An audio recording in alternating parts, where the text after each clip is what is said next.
তিনজন serial killer অপর একটি খুন করার জন্য চেন্নাই যাওয়ার পথে কার অ্যাক্সিডেন্ট করে। তখন একটি ক্যাবে বুক করে, আর এই ক্যাবের ড্রাইভার ছিল একজন মেয়ে। প্রথম দিকে ড্রাইভার বুঝতে না পারলেও ঠিকই পরে বুঝতে পারে সব, কিন্তু ততক্ষণে অনেক দেরি হয়ে গেছে।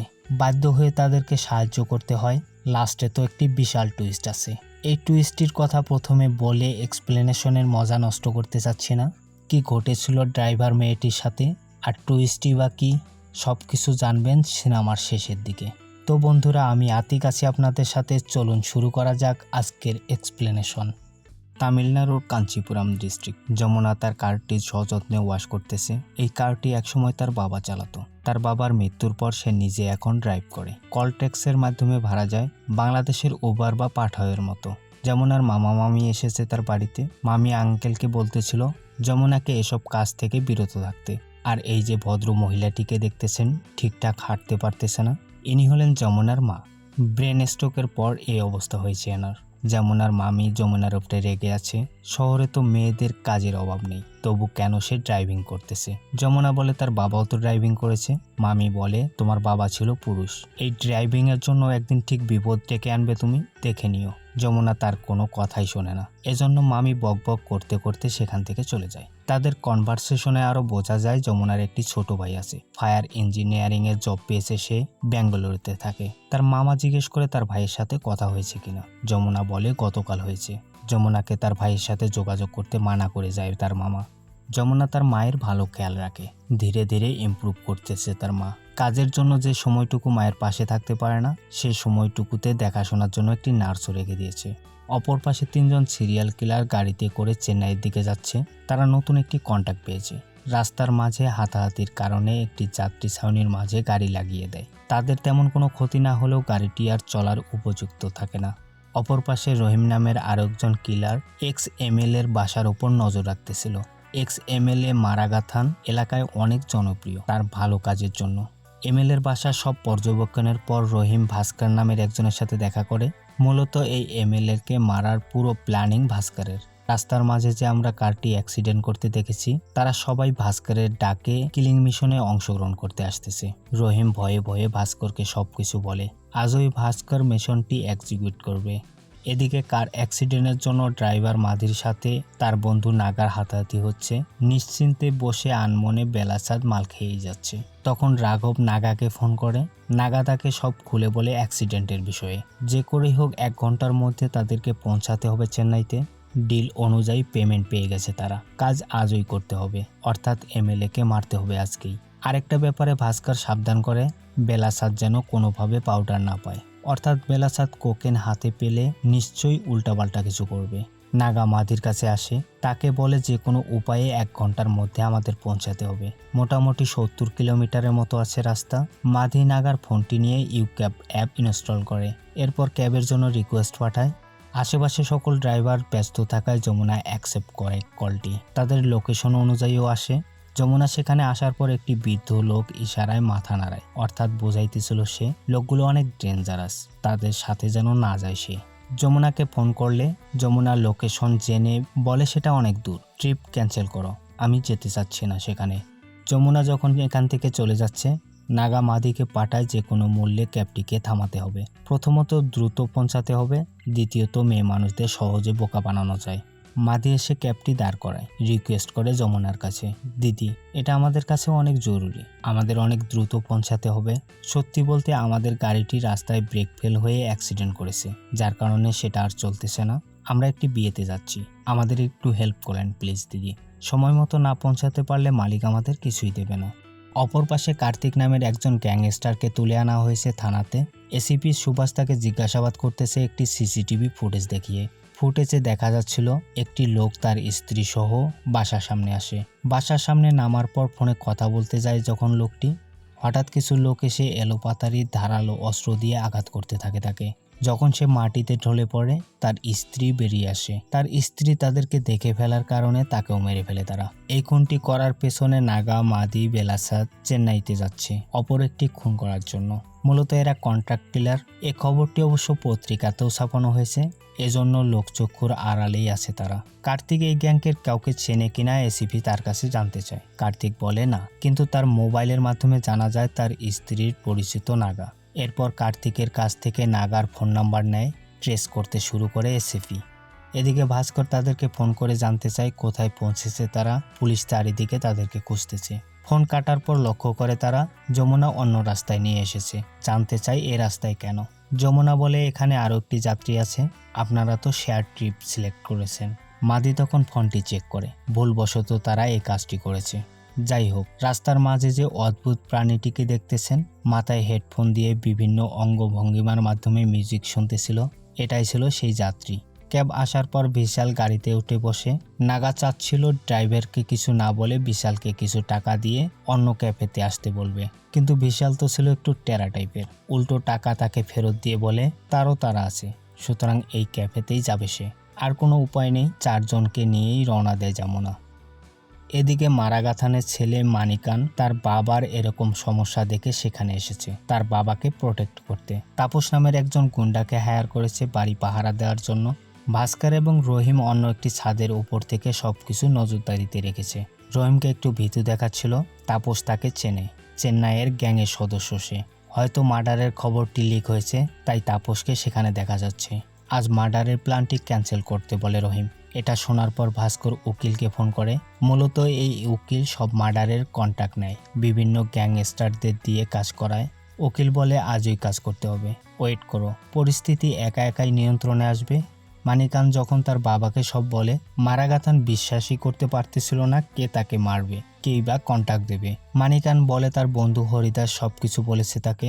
হরিদাসকে ডেকে পাঠানো হয়।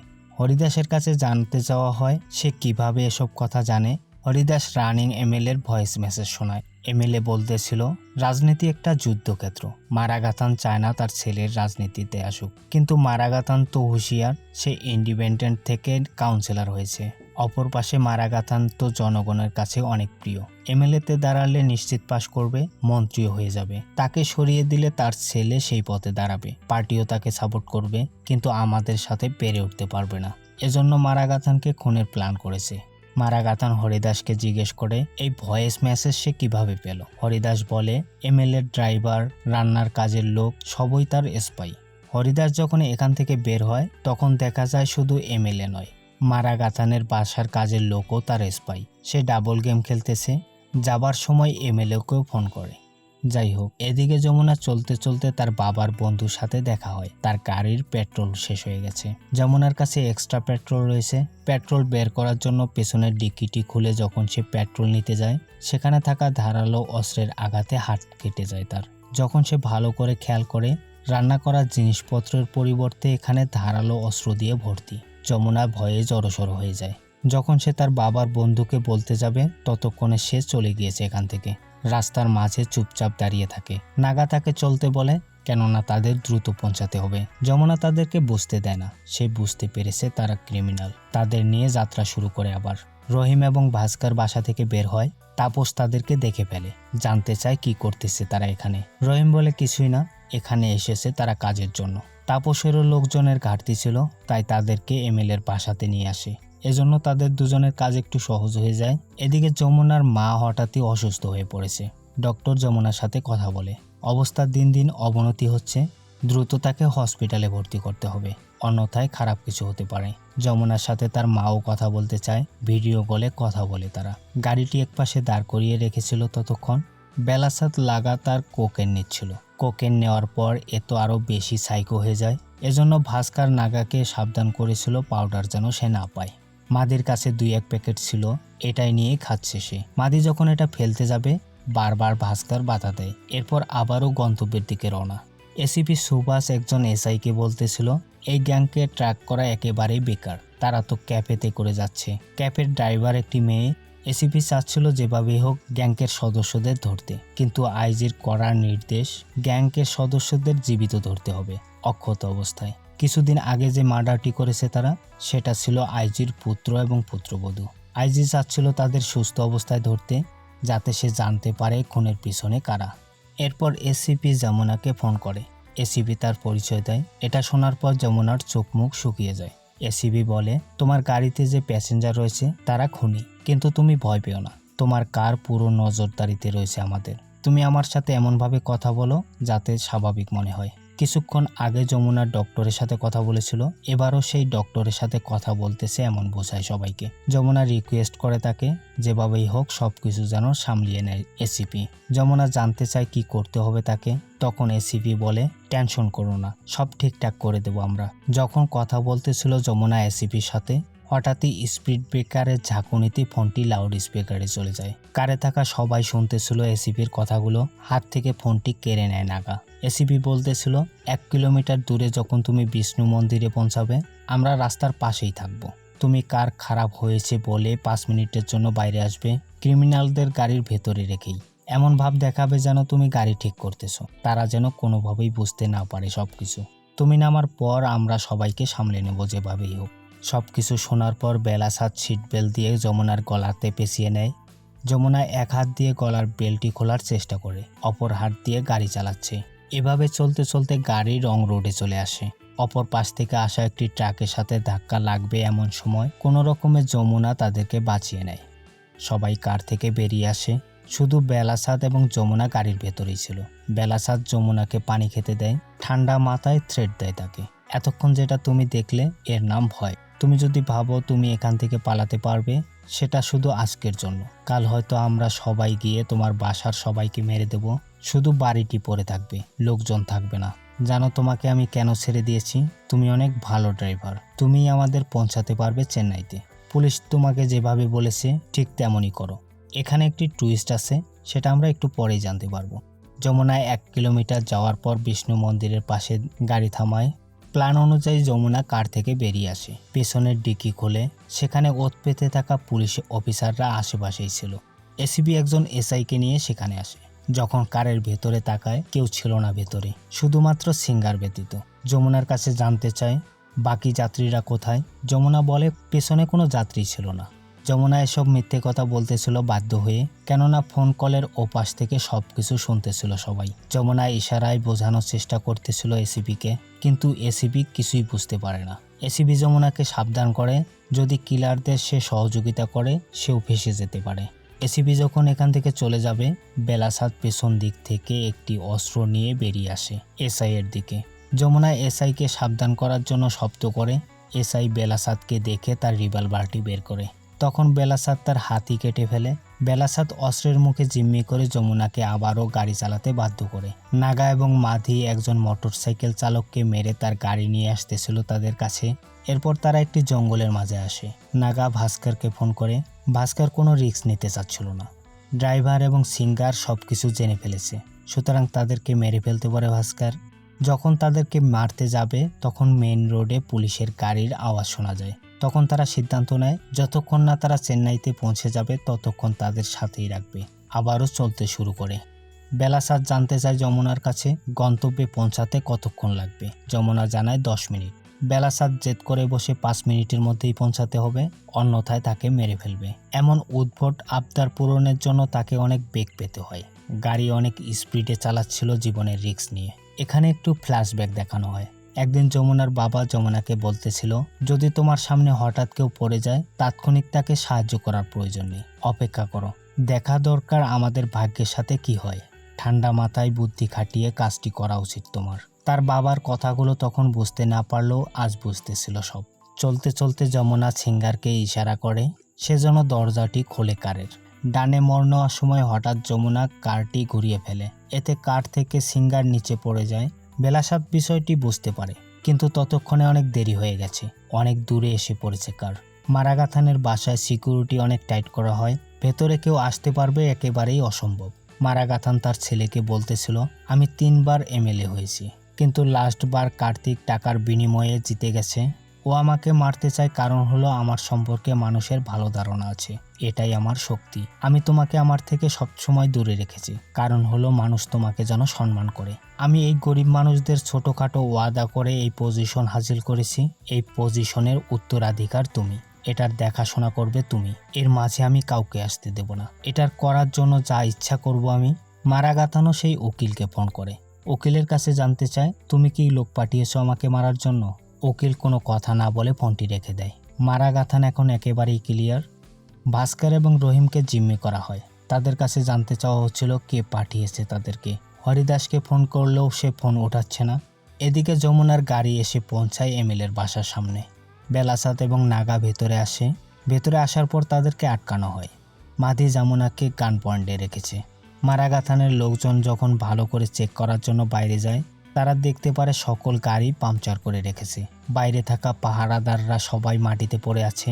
ভেতরে এসে বাইরের অবস্থা যখন বর্ণনা করে, তখনই সাইকো বেলাসাত সবাইকে মারতে শুরু করে। মারাগাথান এবং মানিকান এ অবস্থা দেখে সেখান থেকে পালানোর জন্য গেটের দিকে আসে। যমুনা মাধিকে ধাক্কা দেয়। মারাগাথান এবং মানিকানকে নিয়ে গাড়িতে করে সে জায়গা ত্যাগ করে। কিছু দূর যাওয়ার পর তারা আর যেতে পারছিল না, সামনে বিষ থাকার কারণে। বেলাসাত এবং তার লোকজন সেখানে পৌঁছায়। মারাগাথান এবং মানিকানের উপর হামলা করে। দুই একটি কোপ খাওয়ার পর মারাগাথান পড়ে গেলেও মানিকানকে এলোপাথারি কোপাতে থাকে তারা। ঠিক তখনই পুলিশ চলে আসে। আবারও যমুনাকে জিম্মি করে গাড়িতে উঠে বসে তারা। গাড়িতে বসে বেলাসাত বারবার কোকেন নিচ্ছিল।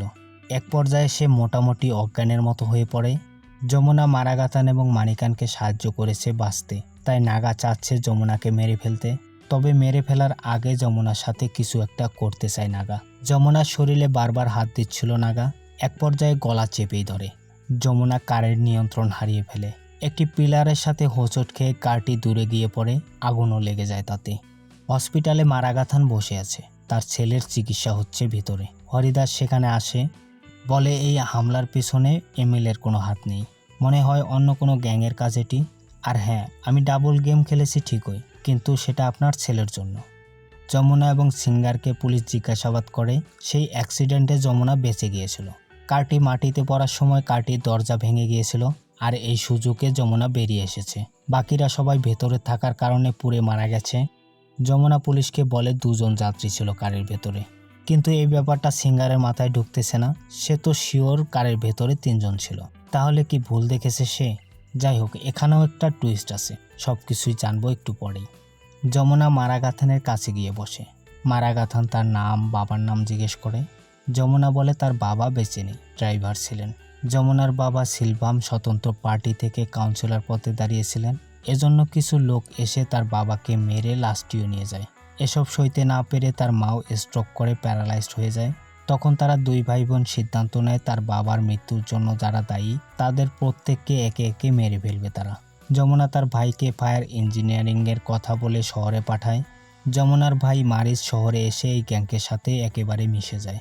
মারিজই জানিয়েছে যমুনাকে উকিলই একমাত্র কন্টাক্টের মাধ্যম। যমুনা তার বাসার সব গয়নাপত্র জমি বিক্রি করে তার আঙ্কেলের সাহায্যে উকিলের সাথে ডিল করে মারাগাথান এবং মানিকানকে মারার।